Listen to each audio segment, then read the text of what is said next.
everybody, and welcome to today's episode of Attendance Bias, or more accurately, episode 2 of This Time Will Be Different, 15 Years Since Hampton. I am your host, Brian Weinstein. Today, I join my two co-hosts, Scott Marks and Charlie Dirksen of Phish.net and the Mockingbird Foundation, to take a look at the 2.0 era, as well as Phish's breakup in 2004. For those of you who listened to episode 1, it was clear, but not obvious, that Phish needed a break after Big Cypress, and it was never really in doubt during the hiatus that they would probably get back together. But in the second half of 2.0, mostly in the 2004 calendar year, it was glaringly obvious that Trey's physical health was in jeopardy, and the scene as a whole was rotting from the inside. In a little while, you'll hear Scott compare these 3 episodes to the original Star Wars trilogy. If that holds, today's episode is The Empire Strikes Back. Our heroes are at their lowest point, and you have to be knocked down before you can rise up and win the day. It's telling that on attendance bias, 2.0 has by far the least number of shows represented by guests. It was and continues to be a divisive time in the band's history. I originally planned today's episode to be about the time of Phish's breakup, just a little summary of 2.0, but really focusing on 2004 to 2008 and what the scene was like without the biggest band on tour. However, this conversation took a different route, and we just went with it. It wasn't always a pretty ride, but it has heart, and it makes the comeback in the next episode all the more meaningful. But we have to have the darkness before the dawn. So please, today, welcome Scott Marks and Charlie Dirksen of Phish.net and the Mockingbird Foundation as we continue This Time Will Be Different, Episode 2. Hello, everybody, and welcome back to Attendance Bias, or our 3-episode detour. This is Episode 2 of This Time Will Be Different, 15 Years Since Hampton. So I am here again with my co-hosts, Scott Marks and Charlie Dirksen of the Mockingbird Foundation and Phish.net. Scott, how are you doing today? Great. Happy to be back for episode 2. And Charlie? Hi, I'm definitely not as great as Scott, but I'm also actually I'm not as happy to be back as Scott as well, but thank you all the same. Not as happy? You're not happy to talk about 2.0? It's a loaded question. Of course I am. I'm talking about Phish is a wonderful pastime.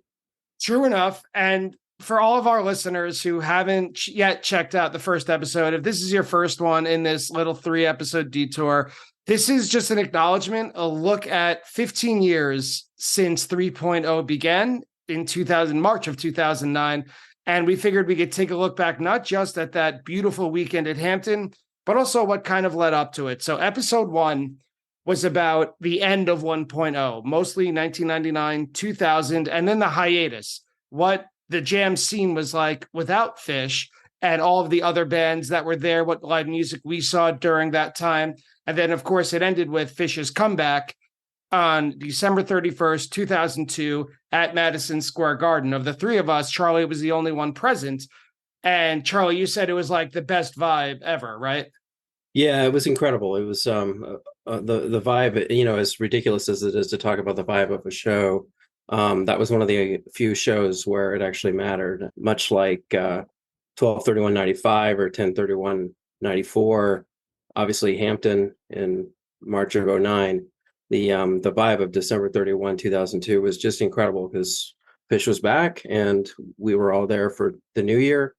And it was, the first show since the somewhat dark shows at Shoreline in October of 2000. So it was everyone was just couldn't be more excited, frankly, when Phish came out.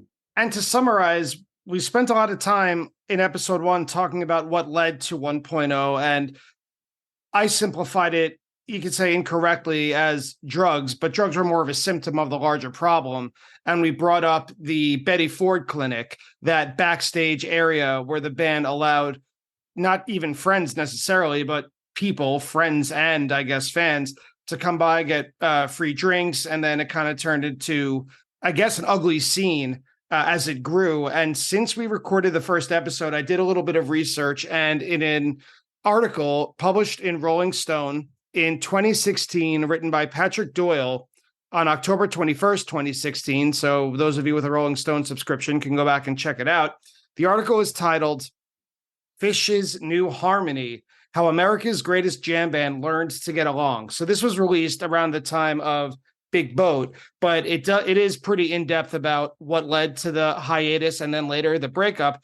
Trey is cited as saying that the Betty Ford Clinic toured the year 2000, that he kind of was in this dream world that started in the mid-90s, and he got a little bit too carried away with this false reality of what real life was like. And he said, the Betty Ford Clinic got out of hand. Anastasio remembers a guest list of 3,200 people at one concert. A direct quote from Trey, it was like Dante's Inferno. It was the outer rings of hell back there. And then it goes along to say, along the way, Anastasio got addicted to pills. That was kind of, I guess, the fast-forwarded version of why they went on hiatus and then why they broke up. So things were pretty ugly in 1999 and 2000, but they got back. The vibe was great. And then after New Year's Eve 2002, they had a big February tour scheduled. Scott, what was your first show back in 2.0? My first show back was 2/28/03 at the Nassau Coliseum. Do you remember any expectations that you had? No, I mean, I think there was definitely the excitement of, my first show back, for my favorite band. And 1.0, I used to have a backpack, like a JanSport backpack that I would carry around shows, and I'd have all sorts of stuff inside. And you couldn't do that in 2003, my first Phish show after 9/11. And I remember going into the show, and I couldn't bring the backpack in. I realized I wasn't going to be able to argue with security, and so there was a giant bin, I call it the dumpster, if you will, like right next to security. So toss the bag in there, walk past security, reach back in and grab the backpack, and walk into the show. So it was a little more irresponsible 20 years ago than I am now. And obviously we don't try and mess with security at this point. It's not worth it, but younger, stupider, whatever. And so that's what I did at that point.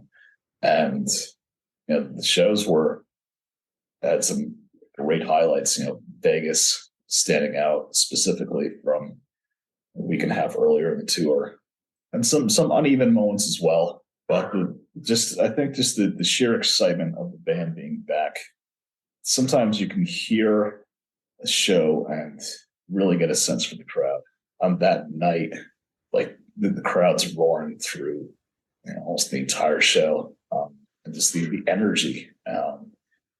Mind you, I only had Return of Destiny. That still gives me goosebumps all these years later. And I put that on, and opening notes, and you can hear the crowd. And then once the rest of the crowd realizes what's going on, it still has that effect on me all these years later. So that was one of the 3 shows that year that got released as an official live Phish CD release, which they were still doing up until in 2003 might have been it. The 20 live Phish shows that were released formed the Jim Pollock artwork.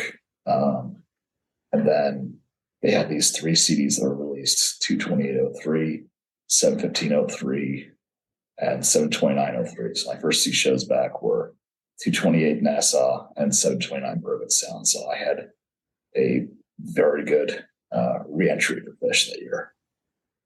That show, that Nassau Coliseum show, is certainly a tentpole of 2.0. I mean, that Tweezer alone is certainly well regarded. That Back on the Train is probably the best version of that song, at least type 1 version ever played. And of course, the Return of Destiny Unbound. My first show for 2.0 after the comeback was back-to-back about a week before yours. It was in Cincinnati, the February 21st and 22nd of 2003. And I was thrilled. I was so happy that Phish was back. This was a big road trip for me for the first time for Phish. My college roommate and I drove from Buffalo all the way to Cincinnati. I thought they were pretty tight for those 2 shows, although I got a little hint of what the 2.0 sound would be like in Down with Disease 2001. Bathtub Gin. The 22nd had Piper into Weekapaw Groove in the first set. There was an extended Walls of the Cave. There was not much of a lot scene because it was so rainy and cold both nights. But to me, I was wondering, not at the time, but soon after, what did the hiatus really accomplish? And I don't know if it did accomplish much, because to me, it kind of, as a fan, picked up, the scene did, right where it left off. Did either of you guys notice anything different compared to 2000 to 2003, for example? I don't think the scene, I'm not sure how much the scene has really changed, period. Yeah. You still have people that will pregame in lots if they can, beers, some places beers and cups, some places open containers.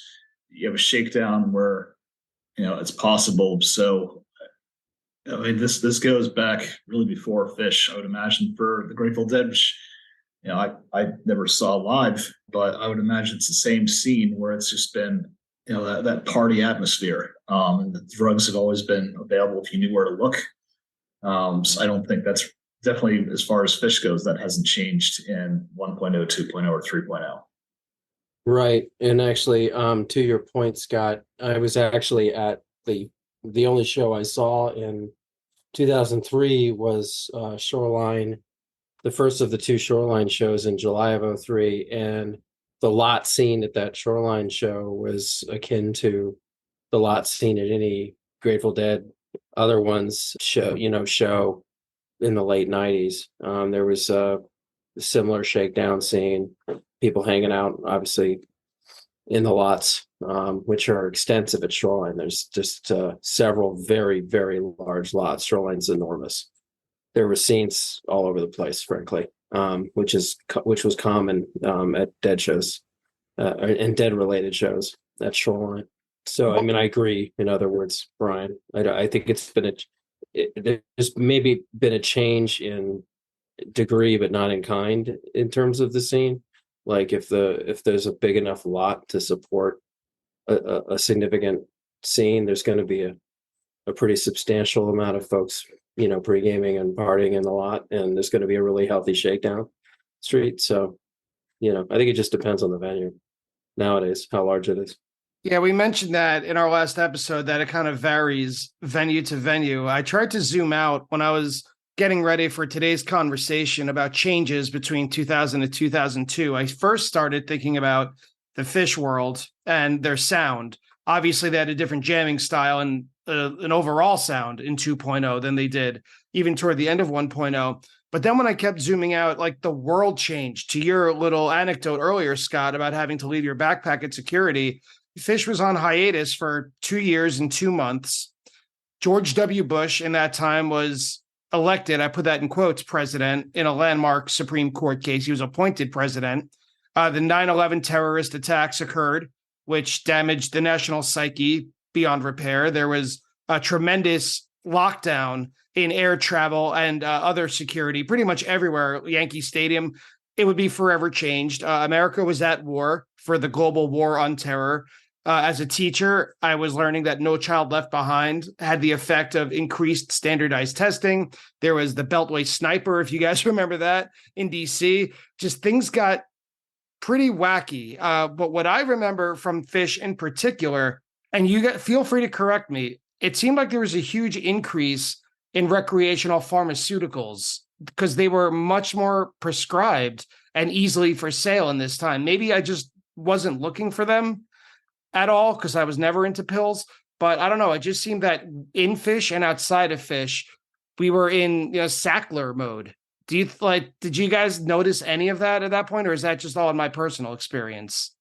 And I didn't go to Phish shows, really. I mean, as I mentioned, Brian, I mean, I only saw one show in 2003, and I only saw a couple shows in 2004.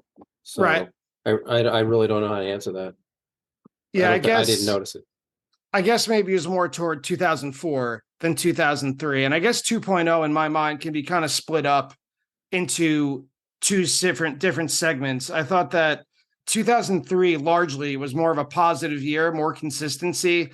And then around Thanksgiving time in 2003, they had their 20-year Thanksgiving run, which was 4 shows in the Northeast. And those seemed to me to kind of be a breaking point of 2.0, that it was where things kind of went from a little more consistent, a little more upbeat, and then they kind of just all fell apart. Like I have memories, especially in the summer tours during 2003, that were really fun. I thought It was a high point of 2003. The Camden shows that was right before It was excellent.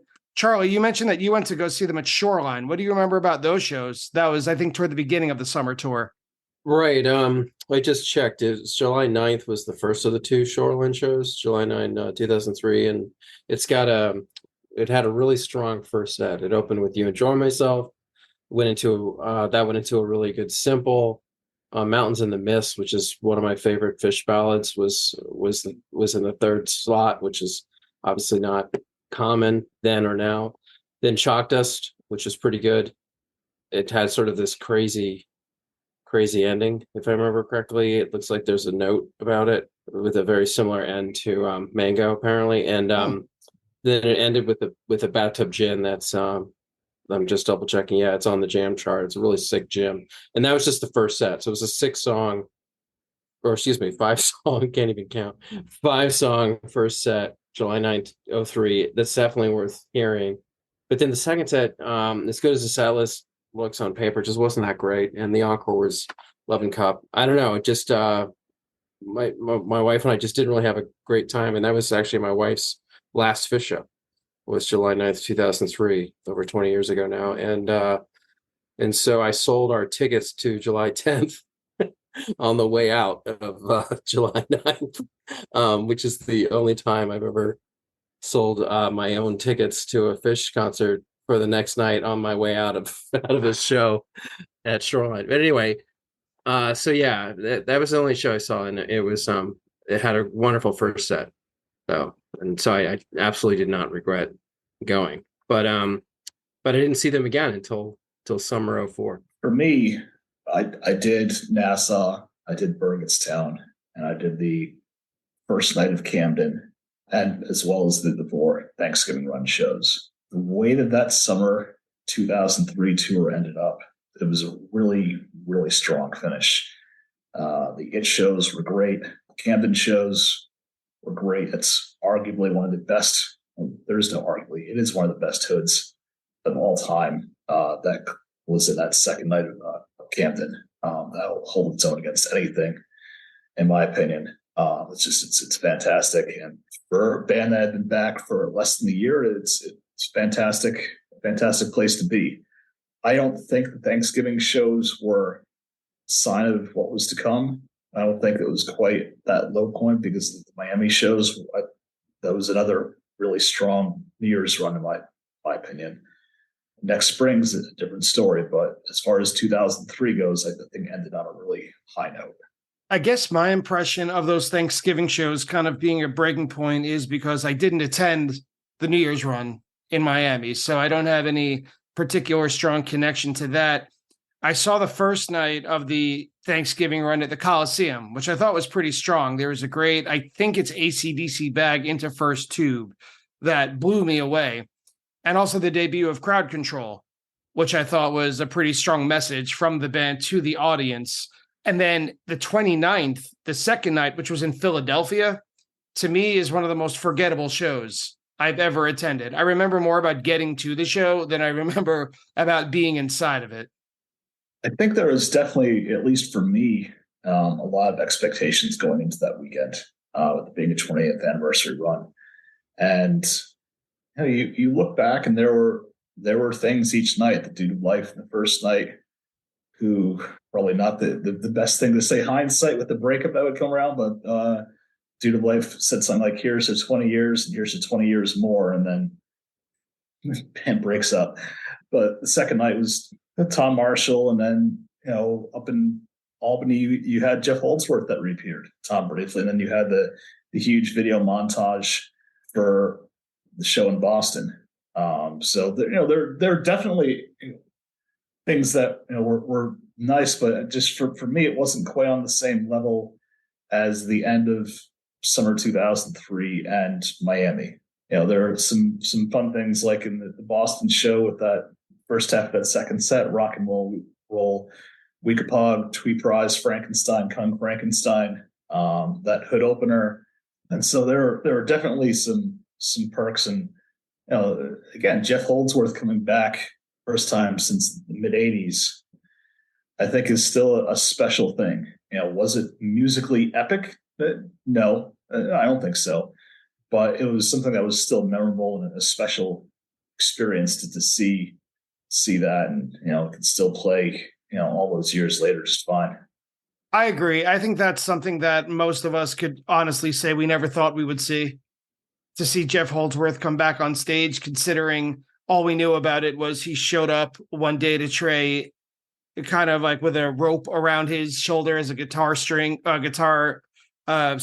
saying that he's going to devote his life to playing just acoustic religious music, and he kind of just disappeared. Right, he was kind of a mythical figure at that point. So to see him come on and play possum with the band, I could see that angle. That is, I don't want to call it fan service because that has a negative connotation, but it was a gift to the fans, those four special guests, or including the video in Boston. But then after New Year's Eve in Miami, we kind of tipped over into 2004. And I don't know how many people have many positive things to say about 2004 as a year for Phish. What do you guys think? If you hear Phish in 2004, what are your first thoughts? The first word that comes to my mind is darkness. This was not a good time, in my opinion. I flew to my first shows for Vegas. For whatever reason, I hadn't gone to Miami, and so I figured, I'd make up for it by going to Vegas. And that was in April of 2004, just to be clear, right? Yes. Yeah. There are very few shows that I would say are bad shows, and even less than willing to admit publicly, because no one wants to really hear if you've had a bad time or whatever. I didn't have a bad time in Vegas, but you didn't have Corona on Lights. You had Fenton Williams from Dave Matthews Band, and no slight on Fenton, but it's not the same without Corona, and nothing will ever be the same without Corona. But I think Chris was in rehab at that point, and if I'm incorrect, I apologize.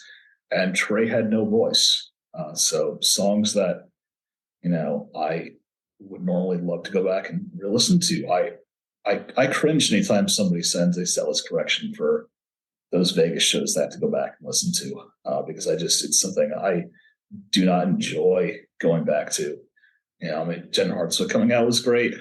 The Tweezer was great. There was some decent music played, but just the sound of the band itself, and vocals are definitely a big part. You can't nail the vocals. Was that tied into them breaking up? I don't know. Jesse Jarno had written an article around that time and unfairly got bashed for being the reason why the band broke up. I mean, it wasn't his fault. He was just the scapegoat with that article coming out.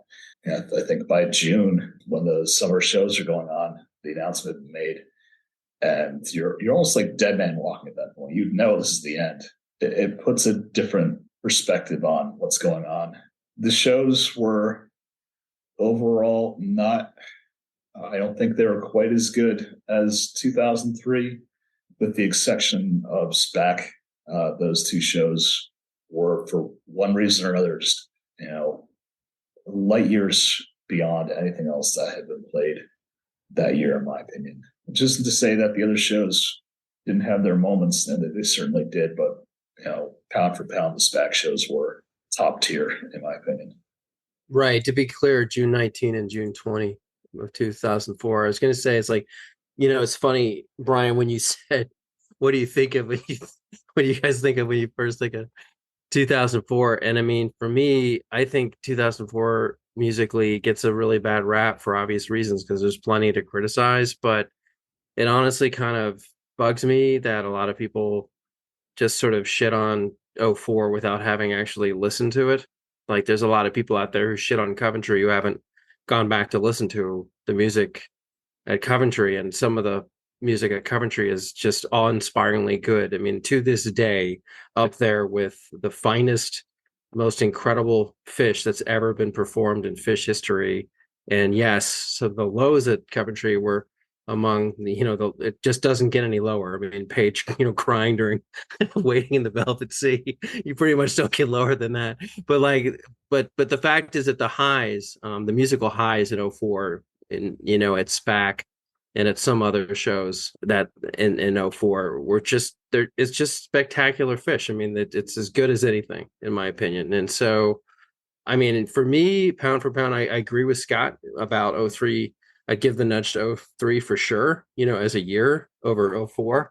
But I would put '04 over fucking, '96 and a whole host of years in 1.0. I mean, don't even get me started. It's like I'd have to really do some serious thinking about which years I would in 1.0 I would put over 2004, just musically, just based on the highs, the musical highs, the improvisational highs, because there's just magnificent, awe-inspiring Phish in '04. And so I think it gets a real bad rap because obviously there's some real shit, just total, ass music that was performed, just garbage that was performed. And that I think brings everyone down, and obviously, for good reason. But I think '04 does get a pretty bad rap when it's discussed with, with other years, and it's sort of unfairly maligned. And I haven't actually thought about it to this very moment, but I would put '04 musically over a fucking ton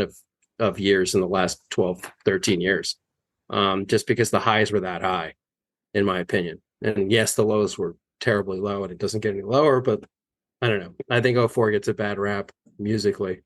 I think that's fair. I did all the shows outside of the one on top of the Ed Sullivan Theater, again, for better or for worse. And like at Great Woods, where you have the AC/DC bag and the Birds with Feather, those are also top tier versions. And once you get past the start of Coventry, Split Open and Melt, that's a fantastic version as well.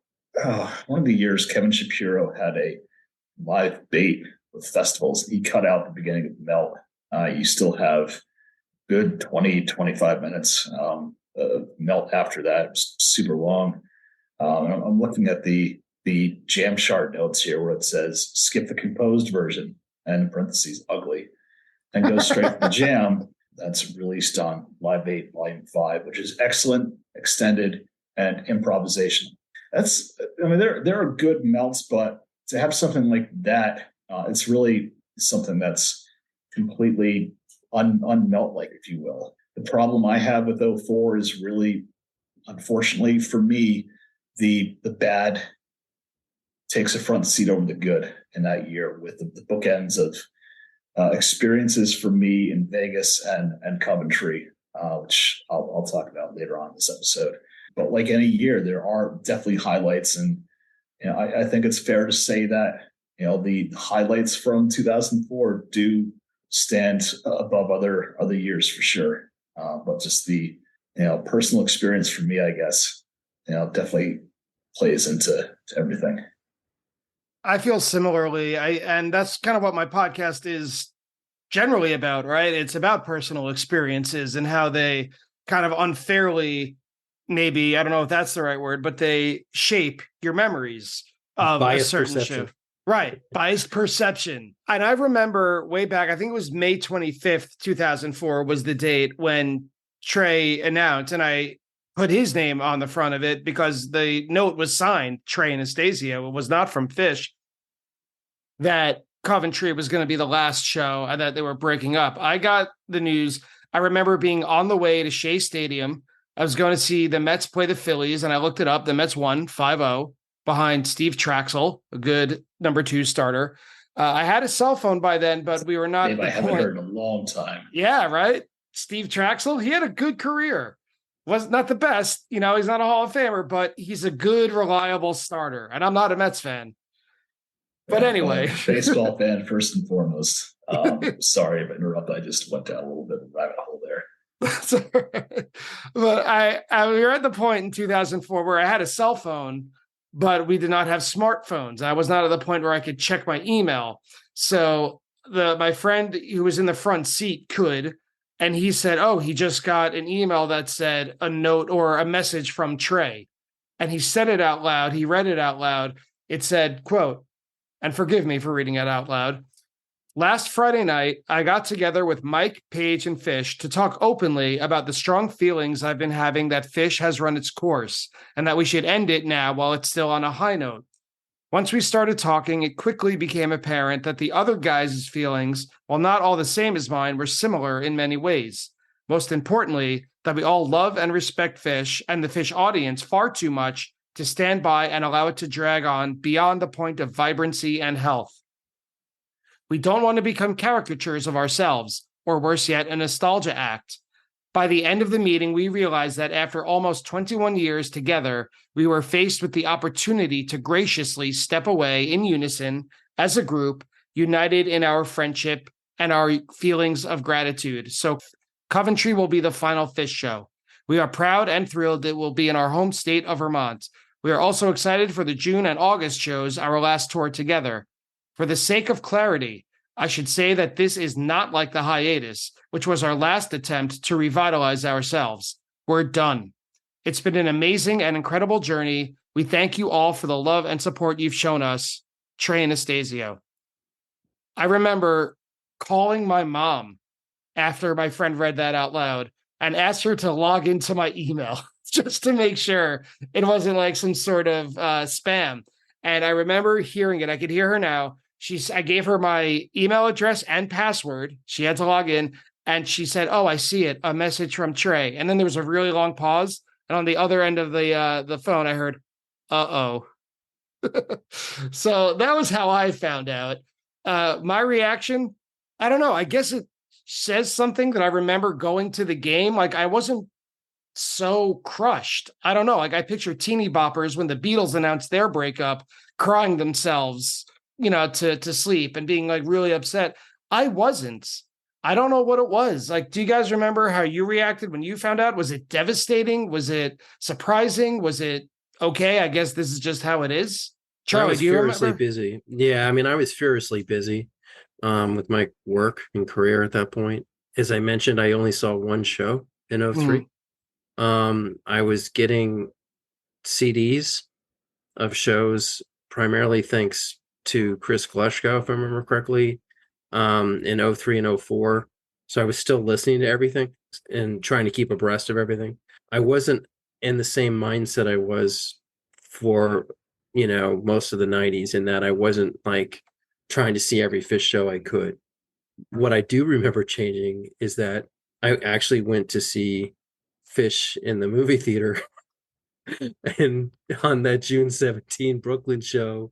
There's no way I think I would have done that, made it a point to do that, but for Trey's breakup letter, because it's just, I would have just waited for this to get the CDs of the show if it was any good. You know what I mean? I wouldn't have tried to go see him in a movie theater in San Francisco, which is what I did. And I also tried to, see them that summer, schedule permitting, and I wouldn't have done that, I don't think, but for Trey's letter. Because I just wasn't, I was still listening to everything, but I wasn't as huge a Phish fan as I was a few years earlier. And frankly, I'm a way bigger Phish fan now than I was in 04. I really am. I'm a bigger Phish fan now, I think, than I was in probably 1999 through 2004. I think a big part of it is Phish. I mean, I really like their music these days.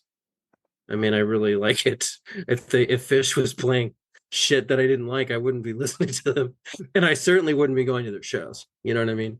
I also have a lot of respect for Trey's sobriety. I mean, just incredible respect for that. The will that takes. And not only did he come back, in 09 healthy, he's still there. He's still at it. And his sobriety, I think, is inspiring people more even than his music. I mean, yeah, that's fair. It's amazing. And that's inspiring to me too, I think. So I want to support them. They're good people, not just good music. Anyway, but I obviously haven't given it a lot of thought. Right. But first and foremost, I love their music. I'm sure that's why I'm still a fan.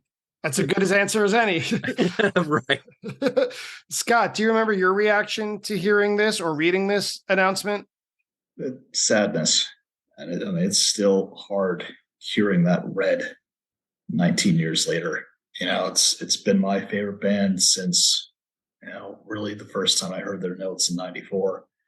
Saw my first show in 97, wanted to see them as much as I could at that point. So I had done 55 shows from fall of 97 to the hiatus, then did another 26 shows in 2.0 where I did all the ones in 2004. So I was still in that mind of go see everything. And to have something that you love dearly, ripped away from you is tough. And obviously it had to happen. When you read those words, we're done. Like these shows will be it.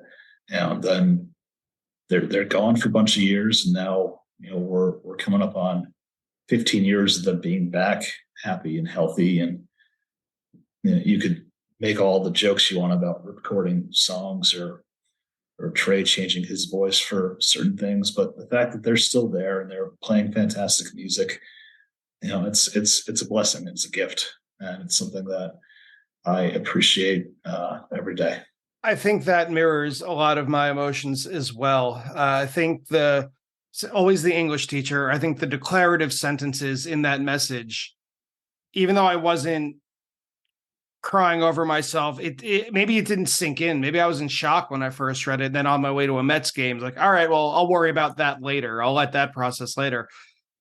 That idea where it says, this is not like the hiatus, which was our last attempt to have revitalized ourselves. We're done. Like the wording itself was just, don't try to justify this to yourselves. Like, don't try to rationalize this. Like, we're telling you it's over. And that was harsh, very harsh. Conversely, on the other side of things, my friends and I already had tickets for Brooklyn and SPAC and Coventry, but this kind of led to a new sense of urgency.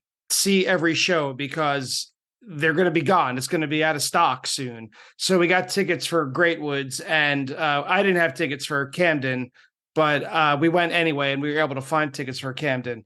2 days after the announcement was made, the Syracuse Post-Standard published an interview with John Fishman's dad, Leonard, and John was quoted as saying, "We're going to play our hearts out on this tour." And so after I read this, I thought the rest of 2004 would be filled with like rarities, special shows, themes, stories, narrations. Not really the case. I was still learning to leave my expectations at home. But in terms of music, I mostly remember, and this is a little bit at odds with what you said, Charlie, I remember mostly long stretches of directionless sound with Trey staring at his pedals or his shoes or the 1,000-yard stare with an occasional peek now and then. Like when people cite great shows of 2004, my experience, maybe I'm not talking to the right people, they always mention certain jams, but not necessarily entire shows. I absolutely agree with that. In fact, as to Scott's point, I think the only entire shows that were very good overall shows were the SPAC shows in June. Like the Hampton show that I was lucky enough to get to in August, the first set is like amazing, just a spectacular set of Phish. And the second set, it's like an entirely different band showed up.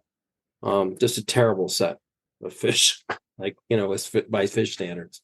So I hear you. I agree with that. And I think there aren't as many overall excellent shows in 04 as in most other years. I mean, it's hard to get off the mat when your first song in the second says all these dreams. And, I always feel that,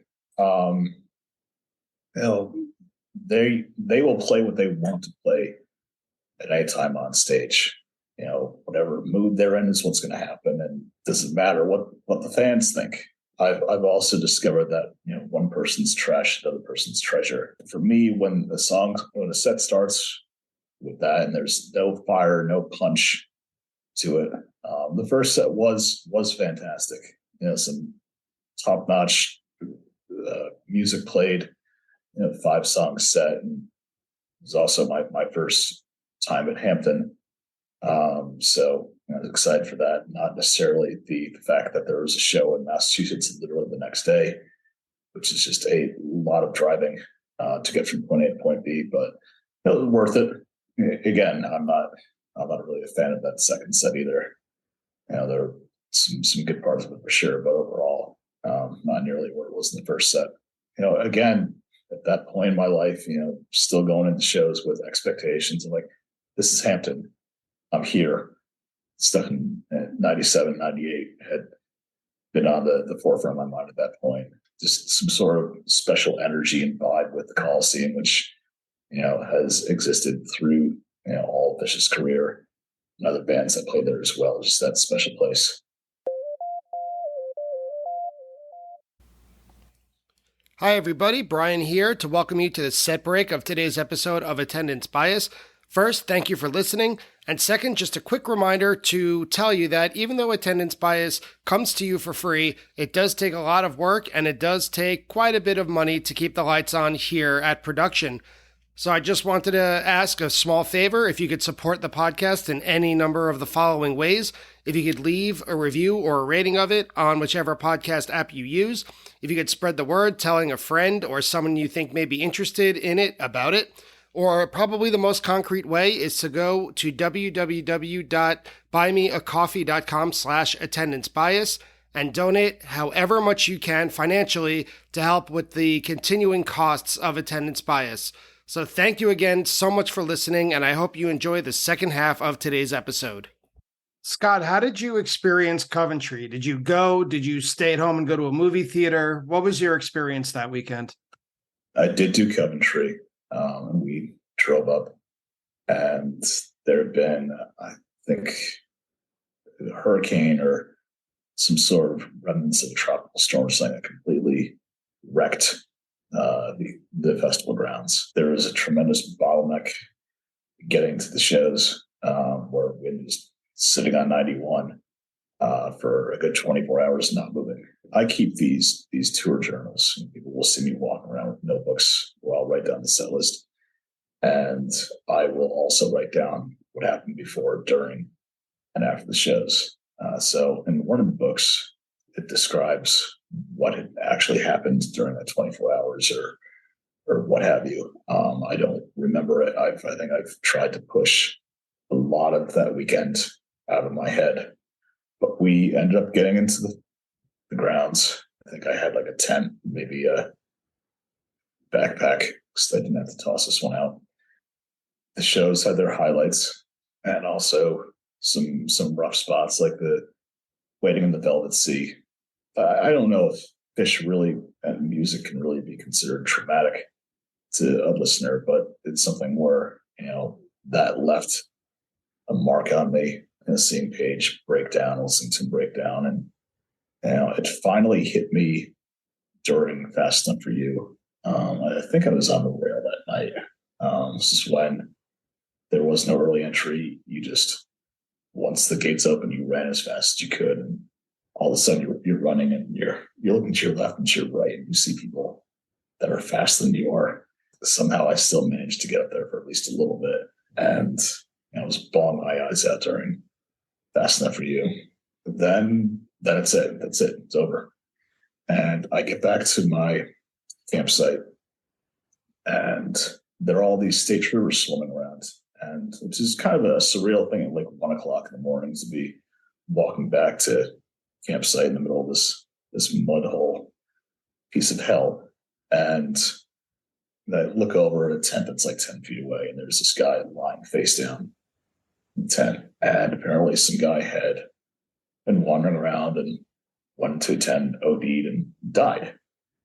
And so it's like 1, 2 o'clock in the morning, and I'm sitting in a lawn chair or something outside my tent, just trying to take this all in, where, this band I love so much is done, but I'm in my 20s and I have my life ahead of me, and, this guy doesn't. And so it kind of put things into perspective immediately. As awful as it was that, band that I love was done playing, it was just abandoned music as opposed to life in general. Yeah, that's harsh. Charlie, how did you experience Coventry? I had a much different experience than Scott. That was a rough story. I had it pretty good. No, I no had dead a people. work. Yeah, no one died in any Excellent. tent near me. I didn't even stay in a tent. I had a work meeting in New York on the Monday following the show at noon. And so I only made it to Coventry because a friend of mine who was a friend of Christy Anastasio Manning, Trey's sister, he had called. I hadn't talked to him in a while, and he called me in July of '04 and asked if I wanted to go to the Coventry shows with him, and because I wasn't planning to go, and the only reason I made it was because of him and because of work, having to work around that weekend on the East Coast. And actually, I should mention that very sadly and tragically, Christy, Trey's sister, died of neuroendocrine cancer in April of '09. So shortly after the Hampton shows in '09, which is difficult to forget. I mean, just the emotions that Trey must have been going through around that time. But anyway, Coventry, obviously, we were all going through emotions at Coventry too, especially Trey. But I had it really simple. It was just an incredibly fortunate experience that I even made it to Coventry. My friend Ken, he picks me up at Burlington BTV that Saturday morning. It was a gorgeous morning, August 14th, and we drove to Coventry on some kind of back route. So there's no traffic, zero, to be clear, zero traffic. We hit no traffic on Saturday morning, this beautiful morning. And we get to the venue and we end up in the friends and family lot, which is right next to the venue. So adjacent to the venue. We were parked right next to where people could see Phish. And so to say I was spoiled and fortunate is just sort of a grotesque understatement. And not only that, we had, access to the clinic there, which was right next to where we parked and right next to the venue. So I mean, it was just this ludicrous experience. And I met Christy, for the first time, and she actually invited Ken and I to stay with her and her mom at some condo. And of course, I was like, "Are you kidding me? This has already been the most fortunate experience of my life. I can't possibly do that." But I obviously thanked her for kindness. But it was a crazy situation. I was being blessed beyond all comprehension. So my experience of country was extremely emotional. Seeing friends was definitely the highlight by far. And I think I spent the first night on top of Ken's car. I think I slept on his car because there was mud around, but nothing like what, the vast majority of people experienced. And then, after Curtain With on Sunday night, we immediately drove to the airport. We go to Burlington, an airport hotel, or at least I did. Can't remember where Ken went. And I spent 1 hour in a bed that I remember at the hotel. I took a 1 hour nap, just passed out, and then went to get on a plane and flew to New York that Monday morning. So yeah, it was just I had a crazy experience. That's a much better experience than my weekend. Yeah, mine too. I would not call Coventry a blessed experience, but more power to you. I had, I think, what would be a more typical one. My friends and I, we had a hotel room for the night after Camden, but maybe 5 of us just sleeping all over the room. We drove the next day and we got stuck in that massive traffic jam. We heard all the rumors of, oh, they closed the entrance. They're using tractors to bring in cars one at a time. Or my friend knows someone who has a back road. Like, all the rumors came flying at us. So we were up in the car all night. I had the early morning driving shift, and we were driving through the entrance under the overpass when Mike Gordon got on the bunny radio to make the announcement that anyone still on the highway would be denied entrance. So as opposed to now, when you would be very carefully guided to a camping spot, there was no one. It was every man for himself. We just drove in and we just had to find any spot where you could set up a tent, the least muddy spot that you could find. We eventually did. And we all know what went down that weekend musically. It was very typical for us. We were exhausted because we had just seen the shows. We went from New York to Great Woods to Camden to Coventry. I could never do that these days. So we did that insane travel week. Didn't sleep really at all from when we got into Coventry. And once Trey stopped the curtain to restart it, quote, in the key it was originally written, my friend Craig and I just looked at each other and were like, let's go. Like, I've had enough. I wasn't really digging the music they were playing that week anyway. And despite all the sad emotion, my patience gave out. They're stopping it in the middle of the song to start it over again. I don't know. Maybe it's the New Yorker in me. I wasn't ready to put up with anything else. So I remember when we left, driving out of the festival, seeing miles and miles of cars parked on both sides of the highway, facing us as we were driving away from it. It was intense. That's one of my sharpest memories of just headlights after headlights after headlights. We drove through the night down to Long Island where we lived, stopped at the local diner for pancakes. And I remember after it was all over, I was kind of happy and relieved. I remember thinking after some of the shows I saw that summer that if this is how they're going to play night to night, it's probably better that they break up, which is not a usual thought from me. I'm usually their biggest booster. But I also liked how the Phish story now had an ending. Like, everything was in context. Now we know how the story ends. And I felt kind of at peace with that at that point. After Coventry, after, my brain kind of made peace with this, I remember from 2005 to 2008, first of all, I was entering the workforce. I went to graduate school. I was student teaching, and I got my first job as a full-time teacher, my current career. So I kind of became an adult in some respects after Phish broke up. But I remember musically, like the hiatus, I was going to live music every night, it seemed. Like, with Phish definitively off the road, like there was an enormous vacuum to fill for the fan base. And it seemed like any group of 5 musicians with a percussionist could call themselves a jam band and get a spot somewhere at a festival. So I remember the rise of smaller jam-centric festivals like 10,000 Lakes, Langerado, the ill-fated Bonnaroo NE, if anyone here remembers that. The Peach Festival, Rothbury, which would become Electric Forest, the Big Summer Classic, which went for, I think, 2 summers. It just seemed like there was a huge rise in the amount of bands that could be filled, like we talked about this in episode 1, in the jam band genre. Whereas the members of Phish played with jazz mandolin, Tab played with his Trey Anastasio band, 70 Volt Parade. Mike Gordon paired up with Leo Kottke, Vida Blue. There was the Grab Tour with Benevento Russo, Trey, and Mike. So there was a lot going on, and it wasn't hard to see members of Phish, although it was not Phish. I remember the Jammies, the award show, right? There was enough of a scene going on that we kind of invented our own award show. What was live music like for you, Scott, after the breakup? For me, I saw a lot of Tab shows and just got a chance to see other bands I normally wouldn't see as much. A lot of jam band stuff, Mo, Humphreys, some big names that were touring around that weren't jam bands. Ended up going skiing in Vermont a little bit more than I was. So I'd use vacation time in different ways.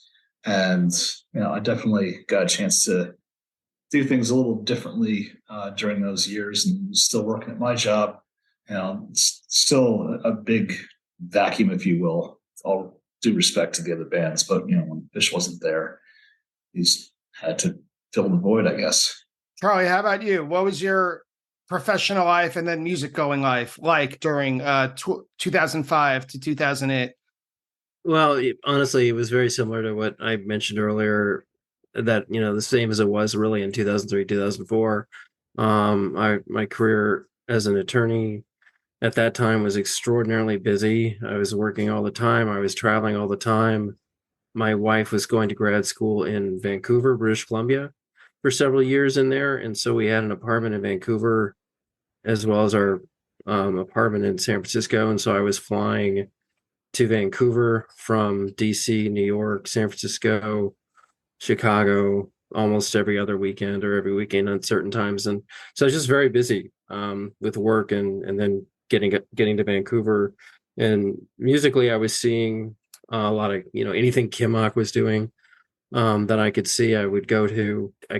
I know I saw Humphreys McGee at least once or twice in that window of time. And definitely Mo. I'm sure I saw Mo during that time too. Without going back and looking at stubs, I couldn't tell you. I know I was seeing Brad Mehldau as much as I possibly can, which is still the case now. And he's a jazz pianist for anyone who doesn't know Brad Mehldau. Highly recommend his music. So I was seeing, as much as I could musically, but I mean, I was working a lot and traveling a lot during that period. And then in December of 2006, Trey was arrested, pulled over in Whitehall, I believe, New York, for erratic driving. And the officer found a bunch of pills, pill bottles with different, I'll say this in quotes because some of them aren't, but different medications and painkillers made out to people who did not have the name Trey Anastasio. He was arrested, and according to several articles, he thanked the officer who arrested him. That kind of says it all to me, that he was a man who wanted to get well, but was in the throes of addiction. I would consider this arrest probably, other than their founding, the most important event in Phish history, because without Trey getting arrested, it's almost certain that they wouldn't have gotten back together. The three of us probably wouldn't be sitting here talking to each other about this. I don't know that I would have a podcast going about Phish. It just, the butterfly effect, it goes, a million different ways. I don't know I think Trey getting arrested was the shock to the system that he needed. And thank God he got well. So that was, to me, the biggest piece of news. Led to the band, greeting him. I think for his birthday in 2007, they came to visit him and took him out bowling, if I remember reading correctly. And eventually led to Tom Marshall riding backwards down the number line. And that's going to transition us to our next episode, which will probably have a more lighthearted tone than this one did, I hope. I mean, you can think of these three episodes as Star Wars, The Empire Strikes Back, and then we got Return of the Jedi coming up for part 3. So it's going to be a little bit better. Exactly. And it was in September 2007 that, they went bowling, the band members went bowling. And it was also around that time that Mockingbird, we created a Phish reunion fund because the rumors had been really heavy that Phish was going to get back together.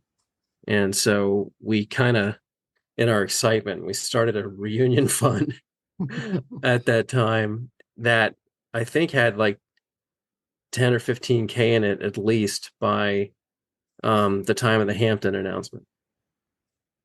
And that was just for Mockingbird. Like, if you want Phish to get back together, donate $5 or something like that. Exactly. It was ridiculous. It was, and I think I ran a marathon fundraising for it in fall of 2007, and that raised several $1,000s. And I think we just kept pushing it because we were convinced at that time that Phish would be back.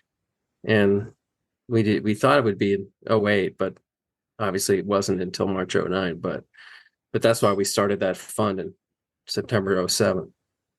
But yeah, the rumors were hot and heavy that Phish would be getting back together. It's a pretty exciting time, frankly.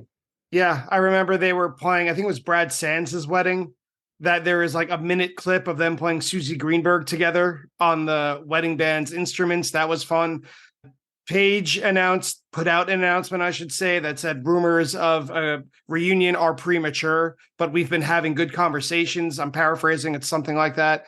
So yeah, I can imagine as a fan base, I think we were collectively digging our fingernails into our palms, just waiting for that announcement. And that will be covered on our third and final episode of This Time Will Be Different, 15 Years Since Hampton. So Scott, Marks, thank you so much again for digging deep into the Empire Strikes Back segment of Phish's story. Charlie, thank you. Even though Coventry, I've never heard anyone say it was one of the most a blessed weekend, even though obviously you couched it very well. Country story I've ever heard. Yeah, no kidding. Well, now, yeah, I mean, guys, like, just it was still very difficult for me, emotionally. But at the same time, that part of the reason it was so difficult emotionally was because I was so fortunate. You know what I mean? I Yeah. felt like I didn't deserve it. I really felt like I didn't deserve it. It just made no sense to me. It was just extraordinarily fortunate experience. To hit no traffic and to be, in a staying in a vehicle right next to the venue. I mean, You all can't see this on the podcast, but there's me shaking my head while Charlie's telling the story here at this point. So yes, yeah. It's like survivor's guilt of Coventry, pretty much. Yeah, no, absolutely. Absolutely. But we could step off Coventry for now. And I'm really excited for our third and final episode of this, where we come to that glorious weekend in March of 2009 to talk about the Hampton weekend and what it was like to be there. So, Charlie, again, thank you. And Scott, thank you. Looking forward to next time. Thank you. And that's it for episode 2 of This Time Will Be Different, 15 years since Hampton. Very excited about the next episode when we reach salvation, when we reach our comeback, or Phish's comeback in Hampton. Before we wrap it up, though, normally on these conversation episodes and recap episodes, I don't do a fact check, but there is one very important fact that does need to be corrected. When we were talking about our experiences at Coventry, Charlie noted that his was actually quite easy compared to most fans.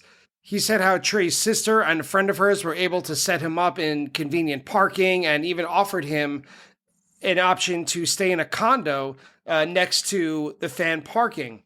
While describing it, Charlie said that he responded to Christy Anastasio Manning. He said, "Are you kidding me? This has already been the most fortunate experience of his life." Charlie asked me to make a correction, a fact check indeed, to say that that was not the most fortunate experience of his life, that he has had several others, including marrying his wonderful wife. So, Charlie, that one was for you.